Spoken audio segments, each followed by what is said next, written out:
Mix হচ্ছে এখানে, তারপর কুলিং কয়েলে যাচ্ছে, তারপর হিটিং কয়েলে যাচ্ছে, তারপর ফ্যানে যাচ্ছে, তারপর সাপ্লাই হচ্ছে। এটা আমরা রাখছি আর কি, এখানে একটু ক্লিয়ার দেখা যায় এই জন্য আর কি, কিন্তু আছে রেডি আমার কাছে। এই যে ফ্রেশ এয়ার রিটার্ন এয়ার এসে মিক্স হইলো, তারপরে গেল। টেম্পারেচার কন্ট্রোল করা যায়, আমরা এগ্রি হয়েছি। কন্ট্রোল করা যায় কিনা হিউমিডিটি। এখন হিউমিডিটি কন্ট্রোলের ব্যাপারটা কি? হিউমিডিটি কন্ট্রোলের ব্যাপারটা হলো, লেটস সে বাইরে থেকে আউটডোর এয়ার আছে, আউটডোর এয়ারের টেম্পারেচার, ড্রাই বাল্ব টেম্পারেচার আছে 32°C। 32°C ম্যাক্সিমাম পানি ধারণ করতে পারে 100 ml, কিন্তু পানি আছে 70 ml। তার মানে বাইরের বাতাসটা আছে 70% RH, তাই না? এখন এই যে সিনারিও 1, একটা কয়েল ইউনিট, এই টেম্পারেচার 32 থেকে যদি আমি 22-এ নামায় নিয়ে আসি, তাহলে কি হবে? আগে ময়শ্চার ধারণ ক্যাপাসিটি ছিল 100 ml ম্যাক্সিমাম, এখন তার ক্যাপাসিটি কমে হয়ে গেছে 70 ml, আগের মতো আর নাই। কিন্তু ওই বাতাসে পানি তো 70 ml আগেও ছিল, এখনো আছে। তো এর ফলে এটার হিউমিডিটি হলো 100%, অর্থাৎ যতটুকু ময়শ্চার ধারণ করতে পারে বাতাস, অতটুকু ময়শ্চার বাতাসে আছে। এটা কোথায়? এটা হলো কুলিং কয়েলের এইখানে, এই অংশে। যখন বাইরে থেকে বাতাসটা এই কুলিং কয়েল থেকে পাস হচ্ছে, ঠান্ডা হচ্ছে, তো ঠান্ডা হওয়ার সময় এখানে 22-এ নামবো। তারপর ফার্দার কুলিং কয়েলে আরো নামতেছে, যদি 14-তে নেমে আসে ঠান্ডা করে, আমরা 14-তে নামায় নিয়ে আসতে পারি, তখন কি হবে?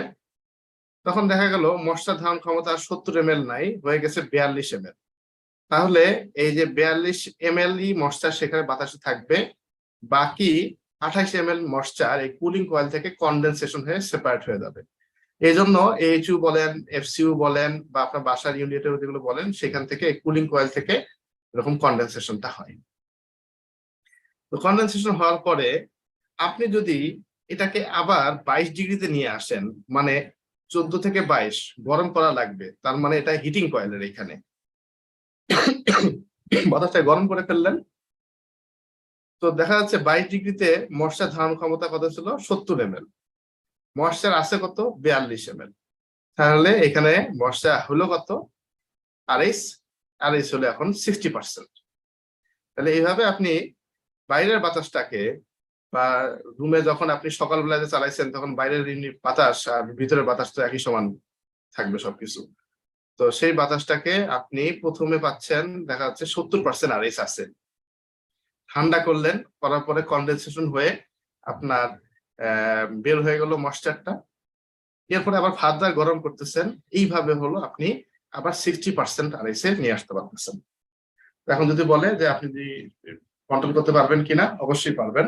সাধারণত হিটিং কয়েল কুলিং কয়েলের সমন্বয়ে আমরা 55% পর্যন্ত হিউমিডিটি নামায় নিয়ে আসতে পারি পানি ইউজ করে। বা ফার্দার যদি নামাইতে চান, তখন আপনাকে পানি বাদ দিয়ে অন্য রেফ্রিজারেন্ট ইউজ করতে পারে, অথবা ডেসিকেন্ট টাইপ ডিহিউমিডিফায়ার ইউজ করতে হবে। সেগুলো আমরা সামনে দেখবো আলোচনা, হিউমিডিফায়ার যেখানে আলোচনা থাকবে হিউমিডিফায়ার। তাহলে আমরা কি কন্ট্রোল করতে পারতেছি হিউমিডিটি? কি মনে হয় এখন?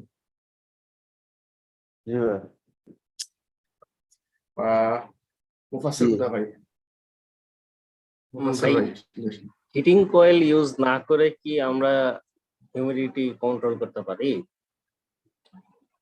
পারি। হিটিং কয়েল না করে আমরা ডেসিকেন্ট টাইপ ডিহিউমিডিফায়ার ইউজ করতে পারি। ডেসিকেন্ট টাইপ ডিহিউমিডিফায়ারের আলোচনা সামনে আছে। এটা বেসিক্যালি হলো, এখন ধরে রাখেন যে সিলিকন কি করে? ময়শ্চার ক্যাপচার করে, এই জন্য বিভিন্ন জিনিসের ভিতরে দেখা সিলিকন দেওয়া।